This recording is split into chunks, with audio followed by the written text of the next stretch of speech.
jumpa Sobat Merauke Televisi, kembali lagi bersama saya Sandra Kwi, tentunya dalam dialog interaktif. Nah pemirsa, seperti yang Anda bisa lihat, lagi-lagi saat ini saya tidak berada di studio Merauke Televisi, karena khusus di dialog interaktif kali ini spesial edisi Dialog Interaktif Goes to Sota. Ya benar sekali pemirsa, saat ini saya sedang berada di Sota yang merupakan garis terdepan NKRI yang berbatasan langsung dengan Papua Nugini. Dan karena ini berhubungan sekali dengan tema pembahasan di dialog pada kali ini, yaitu perbatasan sebagai lambang dan cermin wilayah Indonesia. Telah ada bersama-sama dengan saya Bapak Elias Mute dan juga Bapak Ma'ruf selaku Polsek Sota.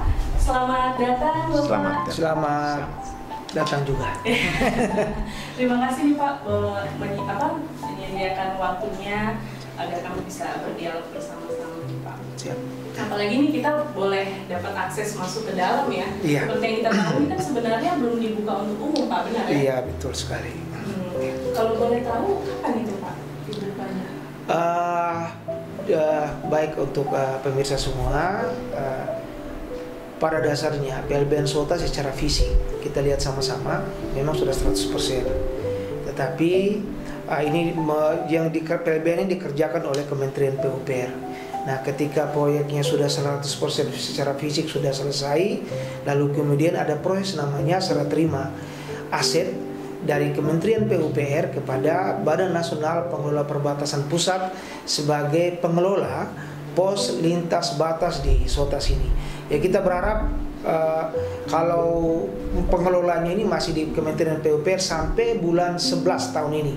12 dan tahun depan itu sudah dikembalikan ke PLBN Badan Nasional Pengelola Perbatasan Pusat, sehingga nanti operasionalnya dan juga pelaksanaan selanjutnya itu dikelola oleh Badan Nasional Pengelola Pusat.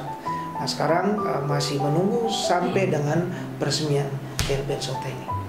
Jadi belum tahu nih apa target peresmiannya ini kapan kira-kira? Kalau sebelum COVID, pandemi COVID ini seharusnya kemarin bulan 4 itu sudah direncanakan oleh Kementerian Dalam Negeri, Kementerian Menko Polhukam, ada 3 kementerian, PUPR dan juga Menteri Dalam Negeri dan juga Badan Nasional Pengelola Perbatasan yang direncanakan diresmikan oleh Bapak Presiden Republik Indonesia rencananya bulan 4 atau bulan 5 kemarin, tetapi karena kita ada sedikit wabah penyakit coronavirus ini, akhirnya ini masih ditunda sampai dengan pemberitahuan selanjutnya.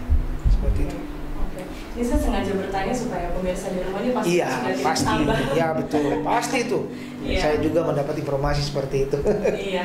Nah Pak, kalau kita bicara mengenai pengembangan kawasan wilayah perbatasan ini, tentunya pertama-tama kita harus melihat potensi-potensi wilayah tersebut. Nah, kalau dari Bapak Elias sendiri melihat potensi wilayah di distrik Sota ini seperti apa Pak? Ya, jadi begini.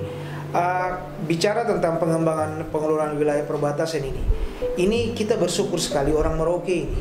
Sebenarnya secara sejarahnya orang Merauke ini sudah dikenal dari seluruh dari Sabang sampai Merauke pasti tahu Merauke. Kenapa saya katakan demikian? Di mana saja tempat saya bicara itu saya bilang di dalam kandungan pun anak kecil sudah tahu kalau itu Merauke. Kenapa? Pasti mamanya nyanyi dari Sabang sampai Merauke, pasti dia sudah tahu Merauke. Nah, dari sisi itu saja kita bersyukur bahwa Merauke menjadi batas wilayah negara Republik Indonesia. Ada 2 negara, yang satu negara PNJ, satu batas lautnya adalah Australia. Nah, dari kedua negara itu menjadi bagian daripada Merauke sebagai wilayah perbatasan negara Republik Indonesia. Nah, potensi yang ada di Kabupaten Merauke ini banyak sekali. Ketika Badan Pengelola Perbatasan hadir, ini menjadi sesuatu yang baru untuk pemerintah daerah Kabupaten Merauke, sehingga kita boleh memetakan wilayah Merauke ini dari 5 lokasi prioritas menjadi 10 lokasi prioritas. Yang dulu lokasi prioritasnya ada 5, mulai dari Nokenjerai, Sota, Eligobel, Ulilin, itu masuk wilayah daratnya untuk lokasi prioritas. Lalu kemudian keputusan presiden berikutnya ada 5 lagi untuk wilayah perbatasan laut, Wan, Kimam dan Tabonji, lalu kemudian Okaba dan Semaga menjadi 10. Ini menjadi sesuatu keunggulan bagi masyarakat Kabupaten Merauke.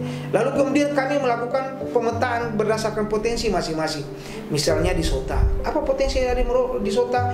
Dari sisi pariwisata bagus untuk dikembangkan Sota sebagai titik nol. Lalu kemudian potensi perkebunan, ada teman-teman ada bisa menggunakan itu Sota sebagai tanaman-tanaman jangka panjang seperti vanila dan lain-lain.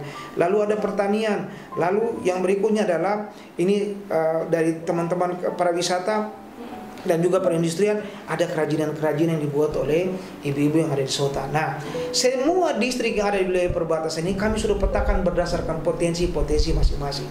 Sehingga ke depan ketika potensi itu dikembangkan menjadi sesuatu yang menguntungkan bagi wilayah pesisir dan wilayah perbatasan, juga menjadi income di Kabupaten Merauke seperti itu.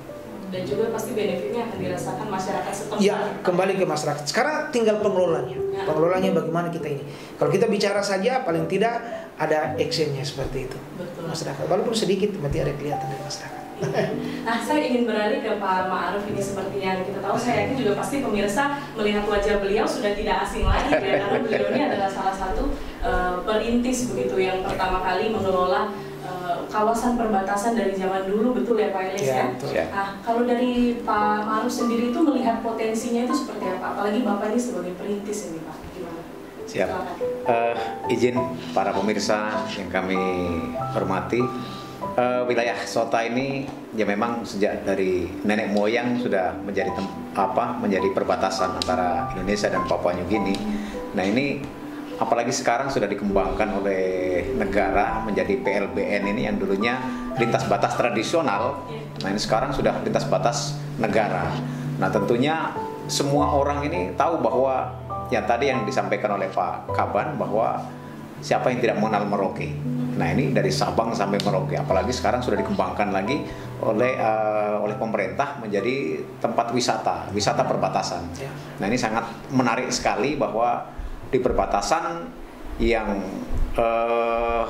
mana kita lihat bahwa sekarang ini sudah tidak ada keraguan lagi, menjadi tempat yang harus dikunjungi oleh semua orang.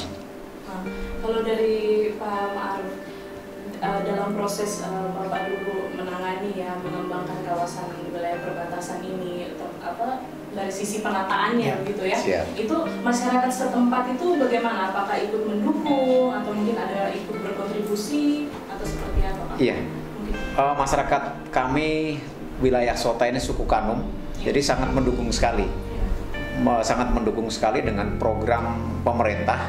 Jadi mereka betul-betul bahwa merasa memiliki bahwa perbatasan ini memang harus dijaga, dirawat oleh kita bersama.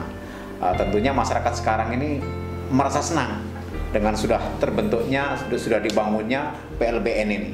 Jadi mereka sangat betul-betul antusias. Ya, apalagi sekarang kan pengembangannya sudah terwujud nyata dalam infrastruktur yang begitu megahnya ya Pak ya. Betul. Kalau saya boleh tanya Pak Elias, kira-kira ini sejak kapan yang mulai dicanangkan untuk dikembangkan wilayah perbatasan ini? Ini sebenarnya, ini kan kalau dicanangkan ini sebenarnya sudah 3 tahun lalu ya, bahkan mungkin 3 tahun atau 4 tahun yang lalu. Sebelumnya rencana kita buat PLBN di Sota seperti itu. Tetapi ini kan tidak langsung jadi kan, by proses. Yang pertama mereka melihat untuk membuat PLBN itu seperti ini ada kajiannya. Yang pertama, berapa sih banyaknya? Ini yang pertama, selain kajian tentang pelintas batas yang lewat, yang kedua adanya kesepakatan bersama kedua negara yang berkaitan dengan penempatan pos lintas batas. Jadi tidak bisa langsung Merauke bikin, harusnya begitu dua-dua. Kalau di SPO itu ada Indonesia bikin, SPO bikin. Nah harusnya dua-dua seperti itu. Harus komunikasi antara dua negara, lalu kemudian ada joint agreement antara kedua negara bahwa ada kesepakatan dua untuk bentuk PLBN ini. Tapi kenapa sampai di Sota ini cuma buat satu saja, sedangkan di sana tidak? Yang pertama, Sota ini menjadi titik nolnya Kabupaten Merauke. Lalu kemudian pelintas batas yang lewat sini rata-rata lebih banyak lewat sini. Walaupun nanti ada di Kukumit ada juga, tapi paling banyak sini. Tetapi dari dulu secara tradisional, mungkin dari zaman kita belum lahir pun orang sering lewat sini. Maka lalu kemudian pemerintah merasa bahwa ini penting, dan juga cita Presiden Jokowi kan mau supaya membangun dari pinggiran. Nah, itu seperti itu. Makanya Merauke bagus, kita buat coba pertama di Merauke di PLBN Sota. Sota kita buat baru nanti Jatitkun buat nanti tahun depan ada di Jatitkun seperti itu. Mudah-mudahan ya Pak ya. Pasti. Baik, kita akan kembali lagi dengan pembahasan yang sama seputar pengembangan kawasan wilayah perbatasan. Jangan kemana-mana pemirsa, masih bersama saya Sandra Kwi dalam Dialog Interaktif.